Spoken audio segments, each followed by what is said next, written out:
একদিন হযরত জিবরাইল আলাইহিসসালাম বা তিনি মারিয়াম আলাইহিসসালামের ঘরে প্রবেশ করলেন।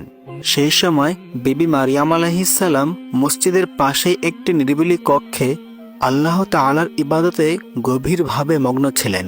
হঠাৎ করে একজন অচেনা সুদর্শন পুরুষকে সামনে দাঁড়িয়ে থাকতে দেখে মারিয়াম আলাইহিসসালাম অত্যন্ত ভীত ও আতঙ্কিত হয়ে উঠলেন।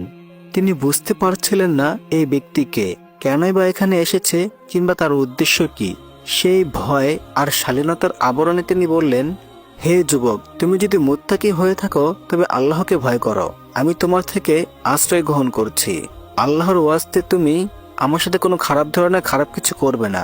তখন হযরত জিবরাইল আলাইহিসসালাম শান্ত কণ্ঠে তাকে অভয় দিয়ে বললেন, হে মারিয়াম, আমি তো তোমার রবের পক্ষ থেকে প্রেরিত এক দূত।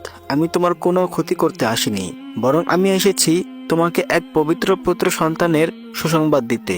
এই কথা শুনে মারিয়াম আলাইহিসসালাম বিস্ময়ে অভিভূত হয়ে বললেন, কিভাবে আমার পুত্র সন্তান হবে?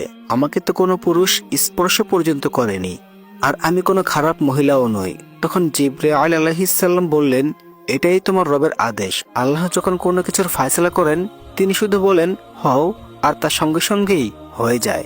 আমার রব বলেছেন এটি তার জন্য অত্যন্ত সহজ কাজ, আর এই সন্তানকে তিনি সৃষ্টি করবেন সমগ্র মানবজাতির জন্য এক উজ্জ্বল নিদর্শন হিসেবে।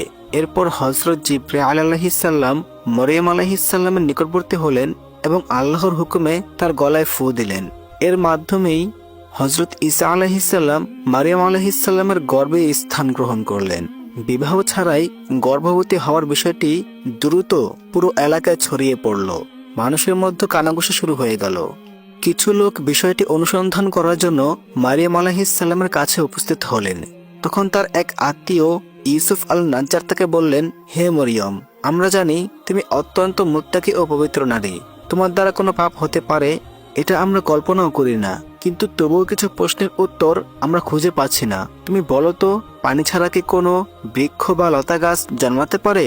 মারিয়াম আলাইহিসসালাম দৃঢ় বিশ্বাসের সাথে বললেন, হ্যাঁ, অবশ্যই পারে, কারণ যিনি প্রথমবার শূন্য থেকে সবকিছু সৃষ্টি করেছেন তিনি চাইলে পানি ছাড়াও সৃষ্টি করতে সক্ষম।